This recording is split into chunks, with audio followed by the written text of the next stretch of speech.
Who's ready to get in the mood?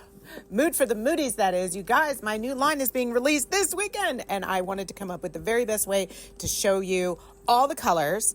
And can we just take a moment to say how beautiful this setting is? Like, don't you guys think I should move to the beach just so that all my videos can have this background like it does on my vacation? I'm just saying. Okay, let's get going. So Miss Lillian's definitely had some fun naming these colors. For those of you who may not know, Miss Lillian's makes all my waxes for me because she's awesome. Anyway, she named all of these after rogue rulers of the world.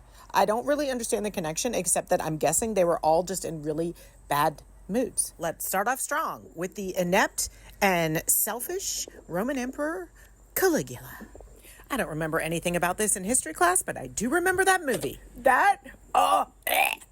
Yeah. Okay, and now this is my favorite color. I kind of want her to switch the name, so that name doesn't have to be my favorite color, but let's move on.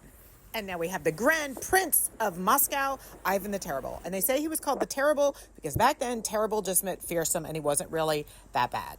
I don't know. I wasn't there. Next up, we have Vlad, the Impaler. I guess that name just speaks for itself. And he was evidently the inspiration for Dracula.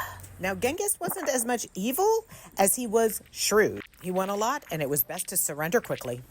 Okay, maybe I don't have the right Rudolph. I mean, it's not the red-nosed reindeer Rudolph. I know that. But the only Rudolph I found was the Holy Roman Emperor and the greatest patron of the arts ever. So we like this guy, and we like this color. So here I'm just blending all the colors together, and I don't know if you noticed, but all of these have a red-ish base. Some are like red purple, red pink. So these are going to be great for any fall makeover. So this is the first 5 all blended together and buffed.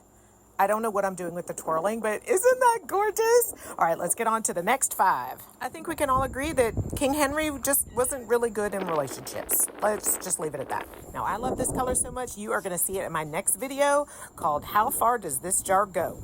The founder of fascism himself. Hello, Benito. It's just the gift that keeps on giving, huh? Luckily, you're a pretty color. So Attila was known for his savagery, his atrocities, his violence, his intelligence, and his leadership skills. Sounds like a man in finance to me. So King Ludwig evidently just spent all the money on himself building lavish palaces. He was a patron of the arts. Unfortunately, the artist was Wagner. Lastly, we have King Nero, who was known for his savagery and debauchery. I mean, join the club at this point. Kings aren't nice.